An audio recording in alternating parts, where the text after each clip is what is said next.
I'm Aimee Pruitt. I'm Lisa Dumas. I teach Ayurveda and yoga. I teach yoga. I'm a yoga therapist in training, and I offer transformational coaching. But that's just part of the story. We're moms, daughters, wives, and friends. We're always learning, and we've both experienced healing by what we teach. And the intention of this podcast is to offer you our favorite tools from the traditions and sciences that support us as we navigate the realities and stressors of modern life. Each week, we'll share stories, answer your questions, and talk to others who inspire us. Welcome to the Radiant Warrior Podcast. Yoga and Ayurveda to reclaim a courageous heart. Hi, Aimee. Hi, Lisa. I'm excited to continue the conversation that we had to end last week because we realized it was going to take us much longer than an hour to talk about our energetic system of the body. Each chakra, I could spend a whole episode on at least. It's very interesting stuff. If you're just joining us on this episode, this is part 2 of a series that we began last week. Even though it may seem theoretical to some, it's a part of yoga and Ayurveda and really traditional Chinese medicine to consider an aspect of ourselves that might be unseen, like so much of ourselves. And this is the energetic system of the body. And Aimee and I are going over each of the 7 main energy centers of the body. And we described what that means in the last episode. And we're talking about them as to how we relate to them and how each of these centers are related to different aspects of our psychology, different aspects of our physical bodies, and different human rights. So in a perfect world, we would feel balanced at each of these centers. And if we did, then we would be fully integrated in one of these rights of these energy centers. But typically, most of us have a bit of work to do. And it's very helpful to use the chakra system as a healing resource. You'll know what we're talking about if you give last week's a listen or a re-listen and then continue with this one. We ended off at energy center number 4, the heart, Anahata, heart center.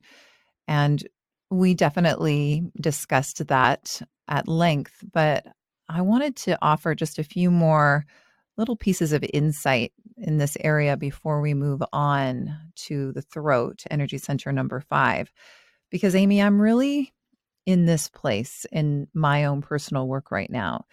It's not a funny thing to say that cultivating an open heart is a therapeutic practice, because so many of us, and I'm speaking about my household, we can get caught in head down, work, get it all done, the business of life, our marriages, our friendships, our relationships between parents and kids. A lot of the conversation can be centered around the business of life and what has to be done. And when we find ourselves stuck in those harder places, cultivating the qualities of the heart is therapeutic. The qualities of the heart, like forgiveness and empathy and kindness and compassion. We've talked a lot on this show in general about how everybody contains all qualities, right? We have jealousy, we have kindness, we have love, we also have anger, we also have hate. And it is possible to cultivate qualities that are more positive, qualities that create more softness and more grounding and more positive sensations in the body. So there are some therapeutic tools from the realms of yoga and Ayurveda that I'm turning to right now, because I do feel like a lot of the conversations in my house have that harshness and that defensiveness that just comes with having a teenager in the house sometimes, just because it's incredibly developmentally appropriate for her to be setting maybe even like super rigid boundaries and for her not to want us to be involved. So that's fine. I'm not taking that personally at all, but it can feel a little harsh around here, you know? Mm-hmm. Yeah. So in my own personal practice, I might even just inwardly speak to myself, may my heart open. May my heart open to her. May I remember what it feels like to be 17 and to not want parental guidance. Mm-hmm. May I remember um, times when I felt very compassionate towards her. And so I am actively cultivating the qualities of this energy center and actively using some of the affirmations that are connected to it. I am worthy of love. I am loving to myself and others. I know there's an infinite supply of love. I live in balance with others. And affirmations, sometimes, sure, it's just it can feel like a positive thought that you're not believing with your whole body, but sometimes it can be a reminder of what you already know. But we're not used to thinking in this way because we're used to thinking that is about striving and taking care of business. We're not maybe used to thinking about how may I serve? How may I create more love in our life? How may I create more love in my life? How can I create a more loving thought than this one? So I'm just right there right now. So I just wanted to tie that one up a bit. And not to take everything that she says maybe to heart. If you're having conversations or she is setting those rigid boundaries, or she or if anyone lashes out, that maybe to also know when it's appropriate to protect your heart, that it's not something that you need to take to heart. No, and you're right. And that is the practice in this house. And if it's difficult to be loving in real time, if there's not a welcome opportunity to be expressive of love, there's other ways that I can love her and love myself. There's ways that I can do that within my meditations. There's ways that I can do that personally. And I do think that creates a shift because if I get caught in my inner teenager and if I am taking things to heart, which we're human, we will do from time to time, then I observe myself thinking all those defensive thoughts, right? Well, how Mm-hmm. dare she speak to me like this? Blah, blah, blah, blah, blah. So it's important for me to hack into that. And because I cannot control her, but I can control what I'm thinking. And as soon as I don't succumb to that kind of thinking, as soon as I override that because I do decide to choose to cultivate a quality of the heart, it seems to change everything, or at the very least, I feel better and nothing is sapping my energy. And I'm still in my own compassion for myself. And I'm still in my own energy. And my energy isn't drained for the other things that I'm creating in my life. You're doing it. You're doing it. You're in it right now. I see, like, my daughters, they're in it right now with the babies everywhere and little kids everywhere. And that's just a time where you're just in it, and it's hard to take a step back and think and observe. And then with teenagers, it's the same thing. You're in it right now. And having an active practice around the heart is such a gift, not just to you, but to her. Especially mothers and daughters, can have very loving, nurturing relationships, or they can have very adversarial relationships. And so these practices that you're doing right now are just such a gift to her and to you to get through these years, because they are tough, tough years. Even in the best cases, they are tough years. Mm-hmm. And I do try to change the thinking around that too, and almost be honored that I'm the one that she can be anyway. She can be anything, and she knows that I'm still going to love her. I read something that in these years, it can be related to, when you're on a amusement park ride, like a roller coaster, and you sit down in the seat and you check first that that safety bar is locked and you Mhm. press up against it as hard as you possibly can just to make sure that it's stable and it's not going anywhere. Yeah. Well, this article was saying that's what our teenagers are doing to us. We're the safety bar and they are just pressing and pushing and making sure that we're still going to be there for them. And I remember that a lot. Yes. Well, my mama heart goes out to your mama heart right now, because because you're in it. I know it does. And I think it's so helpful when moms can be really honest with one another about what comes up for us through our kids, because it isn't our kids. It doesn't mean that our kids are bad or wrong or terrible people. Not at all. This is what it brings up in No, ourselves. This is what it brings up in us. And that's why parenting can be like yoga. Parenting in itself can be a spiritual practice. You certainly don't have to have kids to be triggered and to learn so much about yourself. But for those of us who do, it is an opportunity. It's an opportunity for major growth, as are these energy centers. So take us into fifth chakra, Aimee. so your fifth chakra is located at the throat. It's related to the color bright blue. And if you think of bright blue, like a bright blue sky or the bright blue ocean, there's a clarity to that.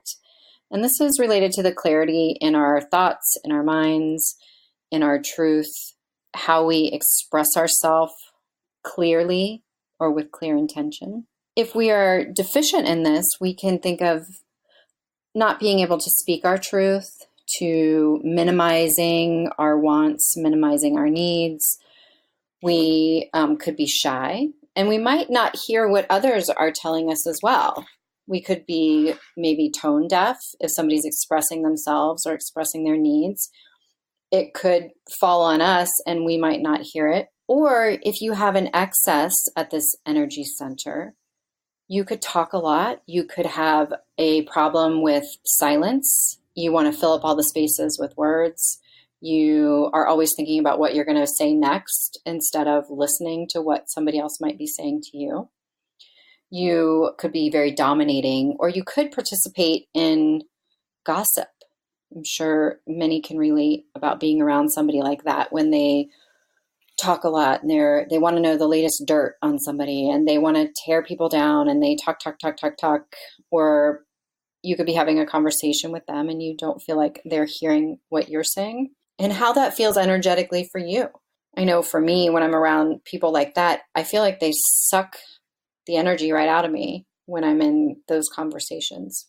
And so this is related all to the throat chakra, the Shuddha. We have imbalances or excesses in each of these energy centers based on our history, based on what we learned growing up. And we can feel imbalanced here if we grew up in a family or a situation where we saw one thing, but then we were told another. So if we had parents or guardians who told us to act in a certain way, but then we were witnessing the opposite. So it's almost as if we were growing up getting used to lies and also learning how to not trust ourselves. And so as we grow up, it's harder for us to recognize truth. We could also learn that our voice isn't important. Kids are to be seen and not heard. Now, that's a familiar refrain that's been passed along down the generations. And so I think a lot of us have something there when it comes to their voice. I can relate to having worked with an excess here in the fact that in my 20s and in my early 30s, I felt so nervous on the inside that I think I would overcompensate. And I've always been led into careers where I've been using my voice. When I was on the radio, what you said was very important. And there was also this innate fear of having there be too much spaces. We called it dead air. And that's something that you were taught not to have and to keep it interesting and keep it compelling, which sort of always, which added to my worry about what I was saying. So there were definitely issues with this with me. And now that I continue to use my voice, so you and I both teach yoga, that's uh, a long period of time where we're using our voice and also using our voice as a healing tool. And I think as I've practiced and brought some awareness to this energy center, I look forward to times of silence. And you and I have spent time together, and there's times when I'll be staying with you or you'll be staying with me. And we are just happy to be quiet and to be doing our own thing. I really appreciate that about spending time with you. I have that Mhm. also with my husband. Well, sometimes we listen to music when we're in the car, but sometimes when we're driving, we're both just sitting with our thoughts. And then, one of us will bring up something that we were talking about and we'll chat for a while, but we're happy to be quiet. And I really appreciate that now. Whereas in my past, being alone without talking to someone felt really scary. So I do love that evolution. It feels very healing for me to have times of space and quiet. I didn't grow up using my voice and I didn't have a career where I used my voice. So it took me a long time to feel comfortable speaking outside of one on one. If I had to speak in front of the class or speak in a group, my face would get bright red and my voice would shake and my hands would shake. And that has been a long time learning for me to use my voice, to speak my needs, to speak with authority, that my voice matters or my needs matter. I could definitely hide and feel much more comfortable staying small and everything's fine and I'm good as long as I didn't have to talk to anybody and or present. I could do all the work on a class project as long as I didn't have to present it in front of the class. I had that real deep fear of speaking on so many levels. I mean, I can feel it in my body right now. That nervous, almost terror of having to get up and speak or to have a difficult Mm. conversation at all was foreboding, just not something that I was going to do, no matter the cost, really. I wasn't going to speak my needs and sit in that discomfort. So I can definitely identify with the deficiency in this energy center. And I love that also it ties into physical manifestations. If you have excess or deficiencies in this energy center, how it shows up in the body. You might have disorders of that area of your body, disorders of your throat, your ears, your neck, your jaw. Whenever I would go get a massage, that's all I wanted the massage, therapist to work on was my neck. My neck was just concrete. And I really relate it to long periods of time of not using my voice. Yeah. And the dentist has sent me home with a mouth guard a few years ago because I guess I clench my jaw while I sleep. Yeah. And listening to you too, and we mentioned this in the last episode, we can certainly have excesses and deficiencies at the same time or at different times in our life. The anxiety that I experienced for all those years became disordered within my radio career. When I first stepped into that, I was still feeling really audacious and confident, but I had my first panic attack as a broadcaster, but then I had panic attacks on the air, not while I was actually speaking. Sometimes I would feel them build and then they would happen during the music and everything changed. So while I went into that career feeling very confident and that I could take on the world, and I drove away from our house on my own at 18 years old to go start my first radio career at this small Saskatchewan radio station, things did change. And that's what happens for those of us who have struggled with this specific challenge. Because once we've had a panic attack, our whole life becomes about having another one and where is it going to be and who's going to be around. Like it's just the most terrifying thing. And so everything did change around this energy center. I probably have some more seeking and contemplating and reflecting to do in this area, because as part of a radio career, I used to have to go up on stage and introduce bands, um, artists that were in town. I used to have to interview artists, sometimes talk in front of groups. And it was terrifying for me because it was all about self consciousness. And what if I was going to have an episode of panic right here on this stage? It was, just looking back to that and feeling so compelled to teach yoga because it was so incredibly healing for me, has been healing because it's almost been like exposure therapy. I feel just that much more compelled to share these practices than I feel afraid to share. And even though in the first few years of teaching, I felt more nervous than I do now, that's just because I kept doing it, right? I did it anyway. And I did prove to myself that we can have some nervousness in our body and still do what we want to do and still follow through and still claim our dreams. So that's something that I know in my body. Nervousness isn't going to kill me. And I needed to learn that. So the right of this energy center is I have a right to speak and I have a right to be heard. And Aimee and I just invite you to think about that. If you were to inwardly say to you, I have a right to speak my truth. I have a right to be heard. What comes up for you? Do you fully believe that? And if not, it's something to contemplate, right? We're living an examined life here. And some of the healing practices around this energy center do revolve around actually loosening up neck and shoulders. So stretching out areas of tightness.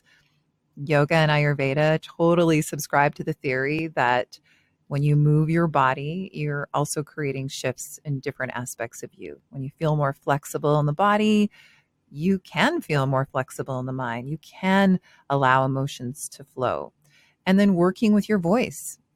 Have you noticed that you feel better if you put on some music and you sing along?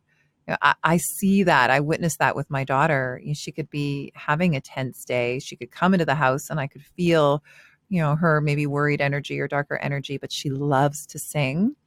And so she innately just will put on music and she'll start to sing so loud in her room and she'll come out and she'll just be so bright and so renewed. And, that's something that I've never had to teach her or show her. She just does that. I love to witness the change in her. And, you and I in classes sometimes will introduce chanting, and it's such a great way to get beyond the mind. So those are a couple of practices. And practicing silence as well. Like you had said, how you and your husband will ride in the car in silence. Having that intentional periods of silence for me has been times where I've had some of the greatest shifts in my life. Going on silent retreats, having days of silence, that very quickly shifts so much and brings so much clarity when you block out not just the chatter of speaking to people or listening to people, but also all the other sounds that we're exposed to as far as the TV or the radio or interactions or social media. Having intentional times of silence for me, I've had some of the most healing days by having those experiences. Mm-hmm. And this is a tough one to remember because a lot of communication, as you mentioned, we tend to be thinking about what we might say next. And I don't think we need to be hard on ourselves for that. That's pretty natural to want to say the quote unquote right thing. But putting your speech through those gateways of speech, we've mentioned that here before, and help me out if I don't remember them all, but anytime we want to contribute to a conversation, is our contribution true, first of all? Is it kind? Mm-hmm. Is it necessary? Mm-hmm. And does it improve upon the silence? And how often could you actually say that your speech passes through all of those gates authentically? It might be true, but is it kind? Or it might be kind, but is it true? And then is it necessary? Maybe, maybe not. And then the hardest could be, does it improve upon the silence? Because I think many of us have a problem with just sitting in silence. Like you said, that dead air space. We want to fill that up. We want to just not have that sit there and be uncomfortable. And even thinking that it is uncomfortable is just dependent on the lens that we view our entire lives through. In a moment of silence, do you immediately go to, oh no, I have nothing to say? Does that mean that this relationship is boring? Or are they going to think I'm boring? Or will they not want to spend more time with me? Dependent on the kind of thoughts that come up and what you're making that silence mean, that can help to educate ourselves on how we might be seeing the whole world. I love the affirmations that are connected to healing of this energy center. And again, an affirmation will only work is if you feel that there's a part of you that can really resonate with it. And I do happen to have all of these Mm-hmm. sentences circled in this book. And Aimee and I are referring to Anodea Judith's Eastern Body, Western Mind. This is a textbook that we've used in many of our trainings. And I often go back to it when working with clients. But I've highlighted these positive sentences here. I hear and speak the truth. It's such a good reminder. I express myself with clear intent.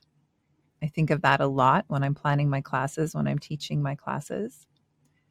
Creativity flows in and through me because this energy center is also connected to how we express ourselves creatively. Like, are we making space for creativity in our lives? And then, maybe most important for those of us who were made to feel or who were told that our voice was not appropriate in that moment or our voice was not necessary or important, my voice is necessary. That may be one of the harder ones for me, one that I need to work on quite a bit as far as voicing my needs or speaking my truth, speaking authentically. I can very quickly quiet down or step back or remove myself from situations or conversations because that's my comfort zone, is to sit back or observe as opposed to participate and speak, and recognizing that I do have some things to say that might be necessary. I do have some things to say that might help somebody. That's not something that is natural for me. Does that make And I sense? think you put yourself in the way of healing this energy center by way of making your dream come true. You become a business owner and you likely have to use Mm-hmm. your voice in many different ways and in many different meetings. I had, before we sat down to record this today, I had a very interesting meeting with the landlords of our building, and we cohabitate in this building with the Freemasons, which is a very old society of men and has a very historical significance. And in part of the building is all of their stuff. And they want us to expand into that part of the building, but yet just work around all the Freemason stuff, which, as you can imagine, in a yoga studio is a little awkward and probably unsafe. and and so I felt very strongly about stating what I needed as a business owner. And if they wanted me to take on this space, if they were interested in collecting more rent from us, then these were the needs that we were going to have. And it didn't include cohabitating with a bunch of stuff that wasn't ours. And this meeting went on forever, but just being very firm in our convictions of protecting our beautiful space that we already have and the community that we have, and stepping into that role that I am the voice of this studio. I am the person in charge, and this is what we need, and this is what our standards are. And so it was a very interesting meeting for me, and to feel that strength and that courage, because I am so passionate about this community and I love them so much, and not to minimize it by trying to work around, a bunch of Mm-hmm. junk. Do you feel stronger in your voice and in your truth after speaking it, even though that doesn't maybe come naturally to you, or that's been a place of growth or feeling weaker in your past? Oh, for sure, because I spoke very authentically and with conviction on what our needs were, and I didn't die Mm-hmm. by having a conversation that was at times a little adversarial, and I still didn't die. And I didn't cry, and I didn't get angry, and I didn't raise my voice. And, I think as women, we fear being perceived as Mm-hmm. angry or loud or hysterical or any of those things, that when we use our voice in a firm way or a loud way or an impolite way, maybe somebody might perceive us as being impolite, that's less than Mm-hmm. desirable. And none of those things happen today, but not bowing down to another's, demands or needs, but saying what we need, being firm in our convictions. That doesn't make us unfeminine or less, womanly or less attractive. But I think as women, that may have come up as we were growing up, that women are nice and polite and kind, and they don't raise their voice, and they don't argue. And if they do, then all those other things might come into play. You might be unattractive. You might be crazy. You might be angry, hysterical, any of those things when we use our voice. Every term that you use there. And in this culture, it's this unconscious but sort of widely accepted or understood shadow of a woman. And the fact that we even consider being afraid to be seen that certain way just because we're speaking our truth, which we have just as much a right to do as anybody else. So, yeah, you're talking about shadow qualities. And I also love that I'm hearing that you're basically cultivating an aspect of you that is less familiar to strengthen that aspect of you. Mm-hmm. We listen to, we're guided by our patterns and what we're used to and what we learned when we were growing up and what we internalized. And if that means being shyer and not speaking up, and we continue not to speak up, and we continue to call ourselves shy and to really define ourselves in that way, then it's hard to make a new choice. But I heard you say, there was a reason that I needed my voice. And we can cultivate that more mature part of ourselves that says, wait, your voice is worthy. Your voice is necessary here. And maybe even doing a disservice to the world if you keep quiet, because then nobody will get to learn from you. And these are thoughts that are new for many of us.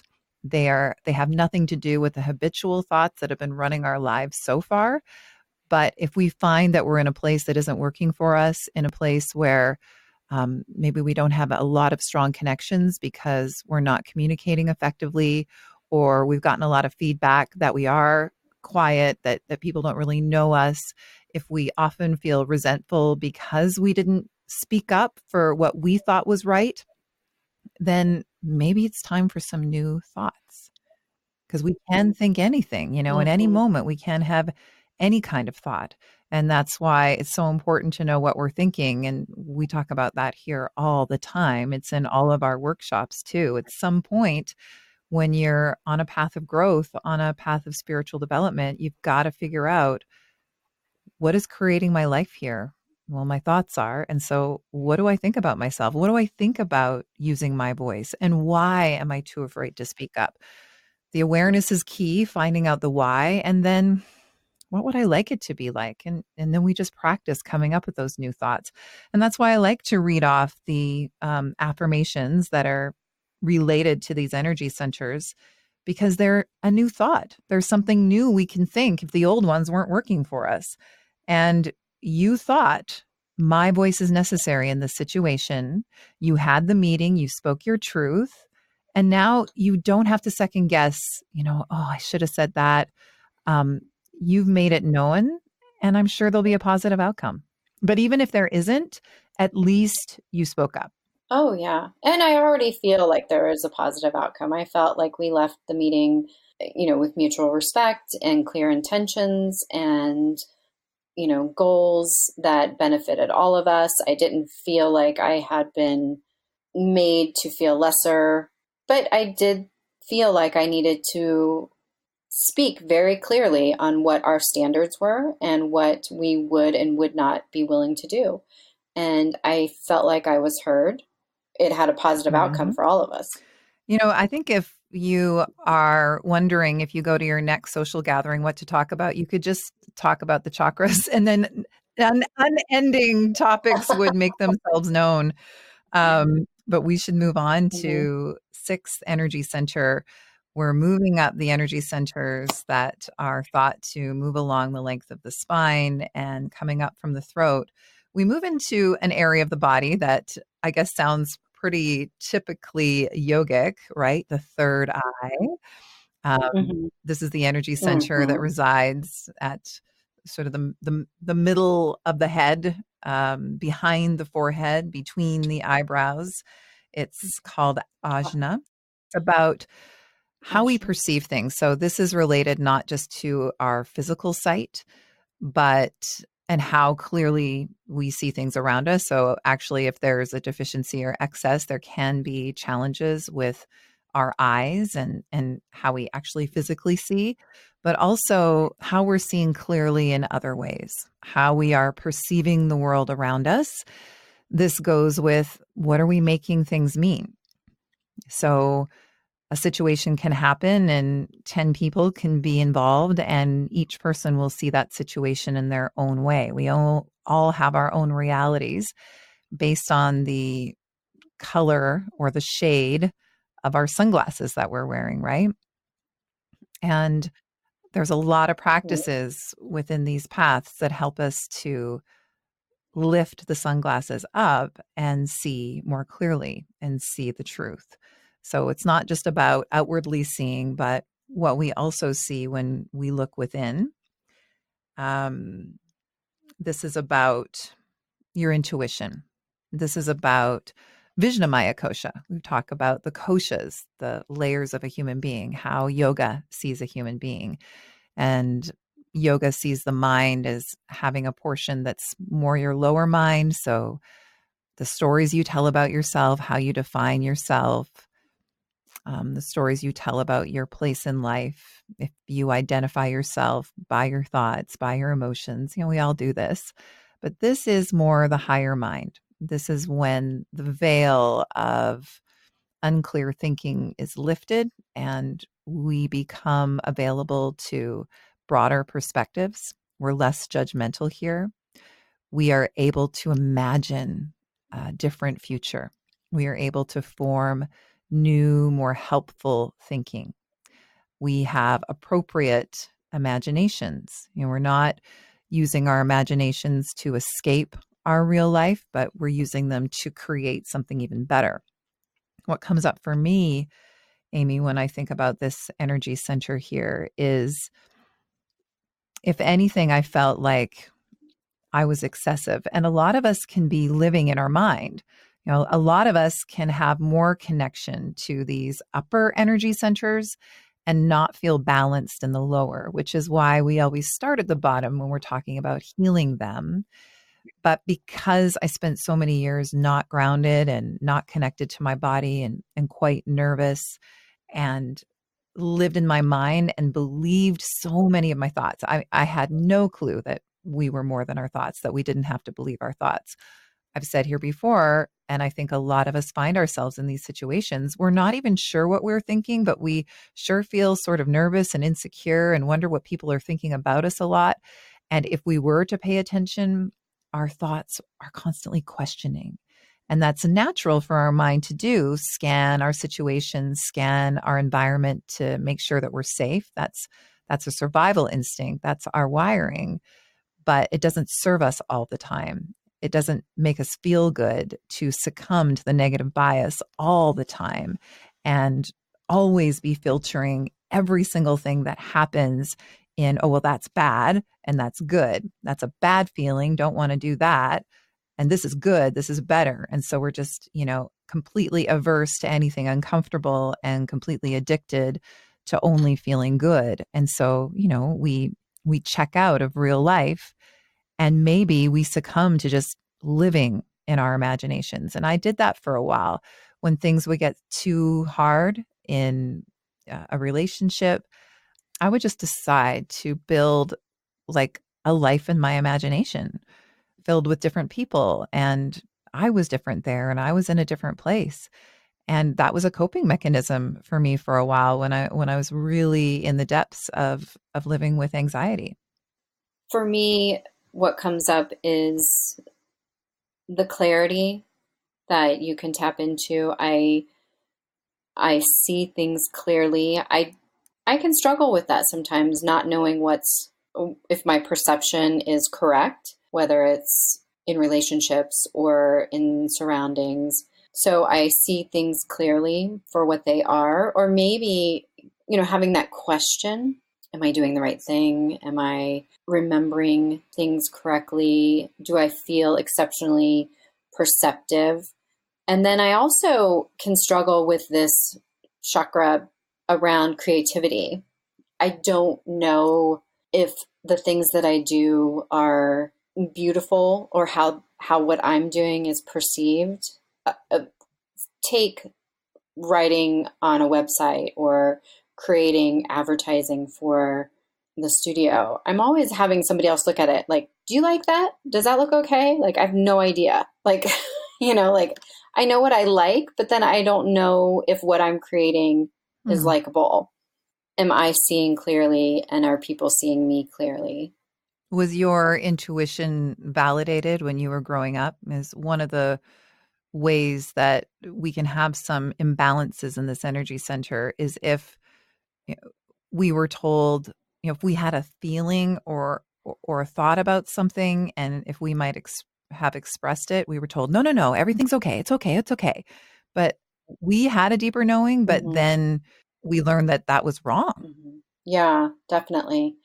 In issues around safety or security or, oh, that's a nice teacher, or be nice to your teacher because that's a good person. Or if you knew that somebody, whether it was a person of authority or an adult when you were not an adult, when you were a child or adolescent, looking back, I can see that there were some real monsters around us growing up, but being told, no, so and so is a good person. They're, high standing business person. Or whereas a child, you knew there was something off Mhm. about somebody. I see parents do this. I'm sure I did it too, where you're like, oh, give this person a hug.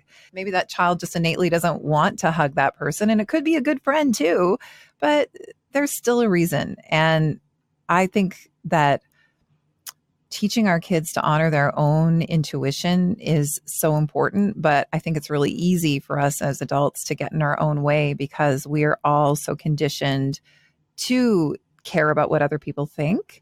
And sometimes honoring your own intuition and the intuition of your children means that you are going to feel uncomfortable and others around you are going to feel uncomfortable, because listening to your intuition means that you might have to remove yourself from a place, and other people Hmm. may judge. We can't control that.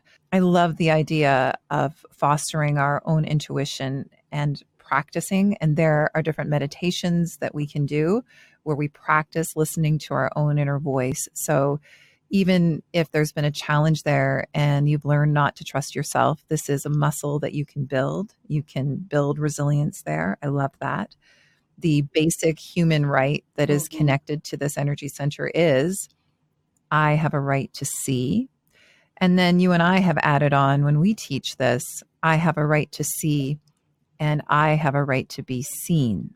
And when I think about Hmm. that, that's a place where I have had to do some personal healing in the form of a mirror work, looking at myself with acceptance and then moving towards looking at myself with love. And I know now, as a 47-year-old woman, that there was always love for me. When I was the quote unquote difficult teenager in my home, there were instances where I was not looked at. And what I internalized was that I was not worth looking at, that that person couldn't bear to look at me. And that could have been true, or it might not be. But I did internalize that I couldn't be seen. And I have to say that Hmm. one of the qualities in my shadow I don't think I've talked about this much because it feels so icky to even say it. But one of the qualities in my shadow is disgusting. Like, I think I felt Hmm. that they were disgusted to look. Hmm. You're not disgusting. Yeah, yeah, that's there. So that's been some of my work in this Hmm. particular energy center, that I have a right to be seen. And that doesn't mean that I can expect anybody in my life to see me the way I would like them to. We have a whole episode on that. That's in our shadow episode. But it's my responsibility to see myself. As is all of it, isn't it? So also for healing here, if you hear that right, I have a right to see, I have a right to be seen. And you're like, yeah, I don't know if I believe that fully. Meditation is a healing practice, is color therapy. There's color therapy as a part of Ayurveda when we teach anxiety reduction, which we view it like vata, balancing the dosha that is air and ether and it's erratic. Aimee, you and I wear colors that is very soothing for that dosha, including like a light blue. What are some others Mhm. that are really soothing for anxiousness? Is and more of the earthy tones, the grounding, browns, dark Mhm. oranges. Those can be very Mhm. soothing as So well. using the eyes in that way to bring in beauty, to bring in certain colors Hmm. therapeutically, and dream work as well. When we think about this energy center and we think about our imagination, we also think about dream recall.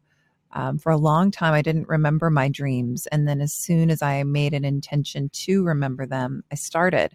And I do write down what I dream. And I don't have a lot of experience in dream work, but I know enough to know that it's all about symbols. And if you have a dream that you can really remember, to write down all of the symbols that were in that dream, was there water, was there ocean, lake, a boat, and then what does that mean to you? What kind of meaning does that symbol have in your life? And then it's fun to look up the meanings from a Jungian perspective, because Carl Jung was really about being guided by one's dreams. I think he saw it. And I think that Jungian analysts and psychotherapists see dreams as a part of us integrating our experiences and maybe even our soul communicating with us. I think all of that's very interesting. So sometimes it's fun to look up the meaning of dreams. And when I have gotten some interesting guidance. Yeah, I agree. I've had some very powerful dreams that I can remember to this day that occurred years ago. That when I woke up, I could remember every detail, and I felt like I had healed some part of my Hmm. soul through that dream, some old wound or resentment or relationship, just by the dream that I had. Like I felt transported somewhere else and healed in some way. Whether it was my heart that needed healed or my mind or a past transgression. But yeah, I've had some extremely vivid dreams that have stuck with me. We should get a Jungian analyst here and share a couple of our standout dreams with them. Mhm. Affirmations that are related here. I see all things in clarity. I am open to the wisdom within. I can manifest my vision. Just some new thoughts that we can try on if the old ones aren't working. On to the seventh energy center that resides at the top of the head or maybe even above the top of the head. Svadhisthana, which translates as thousandfold. And if you think of these energy centers as flowers, maybe as the lotus flower, this is the thousandfold lotus at the top of the head or even above the head. And it relates to transcendence or a higher power or the divine. It's related to the element of thought. And it can be an energy center that might be the most subtle or hardest to tap into. I know for me, it was kind of this esoteric thing for a long time your crown chakra. You're touching into the crown, or touching into the divine. And if you are new to spirituality or a spiritual practice, that could be something that feels a little far off. We might be deficient in this energy center, which is related to our connection to something higher than ourselves. If we're really attached to Mm-hmm. things. And when we say that this energy Mm-hmm. center is related to our connection to something greater than us, that doesn't have to be God or divine. And this has been a real Mm-hmm. challenge for me because of my history, and I'll share that. So sometimes it's easier to think about, well, maybe the emotion of love as being something higher, or the flow of life, or nature, um, or the yogic belief that the divine resides in each of us, that there is a divine part of us.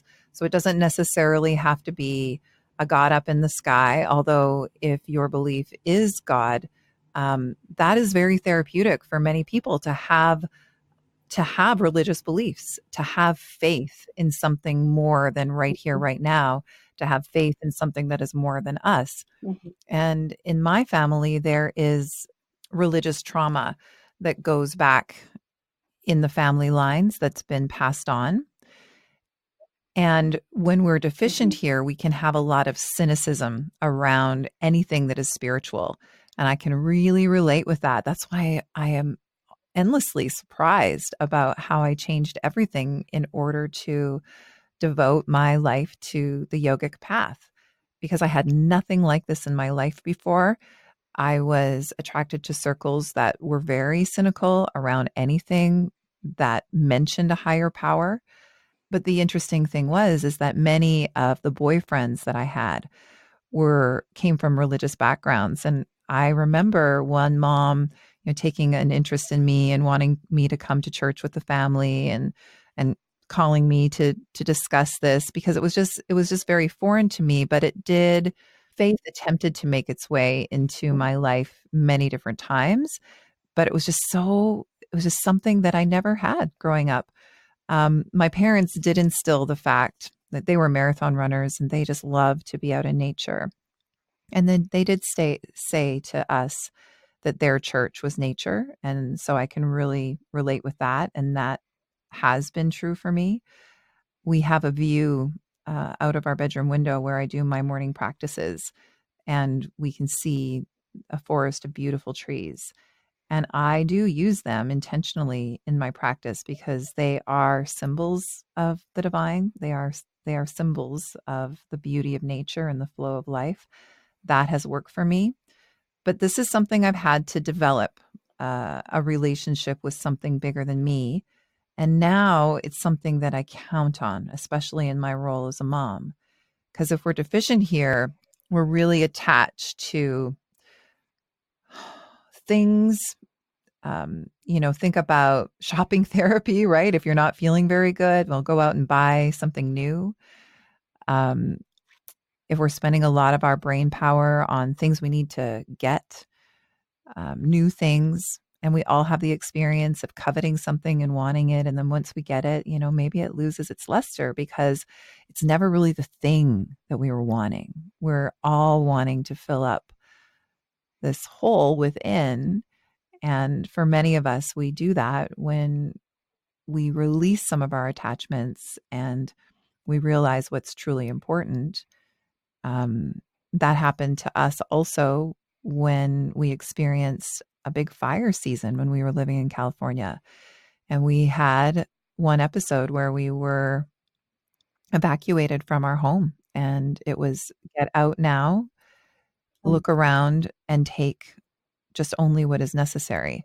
And this is a house that we had coveted. This was in California. We talked about that crash a few episodes, the economic crash there, the real estate crash there. Mm-hmm.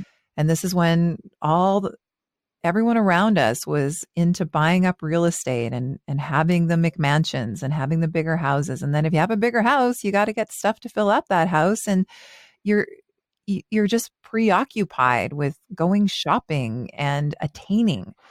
Yet in that moment when I thought we were going to lose it all, And I looked around. I took my daughter. I took my dog. That was it. I Yeah. couldn't think of Nothing one else thing matters. that I wanted to take out of that house with me. And that was also a real wake up call. Yeah. Yeah. I mean, we think we have to have all the things, and then in reality, do we have to have any of it? Just the people, I mean, I probably needed to have more appropriate our loved clothes. I ones. think I was so, I was so, in fight or flight. I was just racing around grabbing items of clothing. And then when we get to the hotel and I'm unpacking, it's, 80 degrees, 90 degrees outside, and I've got warm sweaters and sweats. So we do need some Oh things really man. for survival, but Yeah. Yeah. As I imagine most people could relate to. I mean, we might not have grown up with a spiritual background, or like you said, we could have religious trauma, or we are finding our own spiritual paths that aren't the same as our family of origin. So I think most people could identify that this is one that we could all use some study with. I love the affirmations mhm. for this one. Yeah, yeah, go ahead. I also have them circled. Yeah. So divinity Yes. resides within. Divinity resides within. We think we have to believe in a God or something outside of ourselves, but the idea that the divine is already in us. I am open to new ideas. If I'm super caught up in my own worries and the things that I need to strike off the to-do list, I'm ignoring those subtle signs and signals from the world around me. But when I'm in the flow and I'm present and I'm open and I'm tapped into creativity, I feel like I'm receiving constant downloads of the next step. And we all ask for that. We all ask for messages, and in our times of struggle, we ask for help. And sometimes we get answers, and we don't really want to listen. But I believe that there is so much wisdom that we can tap into through these practices, through meditation. This is a great one for practicing meditation with, because if we can learn to quiet down the tendencies and the habits and the wants and all the things that we are really attached to, and open up to a little bit of space, that's when we're giving space for a truer voice to make itself be known, which leads Mhm. right into the next affirmation Yeah. there. Oh, The I love world that. is my teacher. I find that with travel, being open to new experiences, open to new people or cultures or ideas. I am guided by a higher power, which then flows into the last one, which is I am guided by inner I wisdom. like that thought. That promotes a lot of trust. It is hard to have it at sometimes. It's hard to say I'm just going to trust. It, especially when life hands us suffering that it will for all of us. That's a challenging one. But it's nice to read those. It's nice to remember those as we're talking about it. And the basic human right that's connected to this Yeah. energy center is I have a right to know and to learn. I think that there's so much humility when it comes to thinking about the crown chakra, that we can't possibly know it all. There's always so much more to learn and to see. There's always another perspective to open up to. And how do we feel about that? How do we feel about our own beliefs? How attached to them are we? Are we open to the beliefs of others?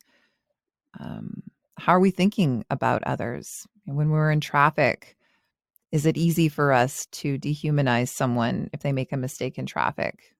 Or can we remember our basic connection to Hmm. them? Yeah. Is our way the only Yeah. way? Yeah. We started at the ground, and where we're thinking about cultivating stability. And that stability that we cultivate when we do this energy center work helps us to feel stable as we do emotional processing, so that we don't feel like the watery element of emotions will take us under. And then once we've done that processing and we move up to the third energy center, we use what we've learned by processing our emotions and integrating our life experiences to help us manifest in our lives, to help us create in our lives. We use those lessons. We digest our life, letting go of what doesn't serve us and using what we learned to help us grow into the next great version of ourselves. And then that helps us to open up our hearts. And then we move into these upper realms that we've been discussing throughout this episode. We learn to speak our truth, and we learn to see things clearly and see the truth in situations, see the truth in ourselves. And then that opens us up to seeing the world clearly and letting go of everything that we've learned and what we think to be true, and opening up to new perspectives and new possibility and the present moment, like opening up to the fullness of right now, right here. I've loved talking about all of this. I have too. This is something that I could spend so much time talking about, and I highly recommend, and I think you do too, Anna Dea Judith's book, Eastern Body, Western Mind. It's something that we both refer to again and again, and it's a book that I pick up frequently just to look something up or just to see what it opens up to. It's a holistic way of looking at ourselves and our place in the world. It also informs a lot of what we teach. And again, a reminder, there might be a bit more space left in our live event coming up in Columbus, Ohio, at my dear podcast co-hosts, Aimee's beautiful studio, Radiant Yoga and Wellness. So head to the website in the show notes to sign up, and we hope to see you there. We'd just love to give you a big hug and meet you in person. And if you can't work with us in person, if you don't live near Ohio, you'll have a chance to work with us in other ways, and you'll be hearing more about that soon. I look forward to speaking to you next. All right. Love you, Lisa. Love you. Thank you for listening to the Radiant Warrior podcast. If you found it valuable, please leave us a positive review to help others find it. And please check out the Radiant Warrior podcast on Instagram and Facebook to leave us your questions and find out where you can come and practice with us next.